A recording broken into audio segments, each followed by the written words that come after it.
Video last దాకా చూడండి. Subscribe. దొండకాయ టమాటా కూర ఎలా వండాలో ఈ వీడియోలో చూపిస్తాం. దొండకాయలు చిన్న ముక్కలు కోసుకున్నాం, టమాటాలు కోసుకున్నాం, స్టవ్ అంటు పెట్టినాం, స్టవ్ పైన మట్టి కంచు పెట్టినాం, అందులో అరపావ నూనె పోసినాం, పోపిత్తులు, కళ్యామాకు, కొత్తిమీర, మెంతి, పుదీనా, ఉల్లిగడ్డలు, పచ్చిమిరపకాయలు వేసి ఇప్పుడు వీటిని దూరగా గోలించుకోవాలి. ఇట్లా దూరగా గోలించుకోవాలి. అర చెంచాడు పసుపు, అర చెంచాడు ఇంగు, పచ్చివాసన వద్ద గోలించుకోవాలి. దొండకాయలు టమాటా ఇందులో వేసుకోవాలి. ఒక చెంచాడు కారం పొడి వేసుకోవాలి.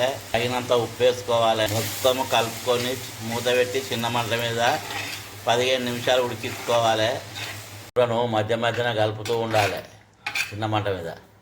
కూర రెడీ అయింది. స్టవ్ ఆఫ్ చేయాలి, దించుకోవాలి. టమాటా దొండకాయ కూర రెడీ అయింది. గుమగుమలాడుతుంది. వేడి వేడి అన్నంతో కానీ చపాతీతో కానీ తింటే చాలా రుచిగా ఉంటుంది. ఇది మళ్ళీ కావాలనిపిస్తుంది.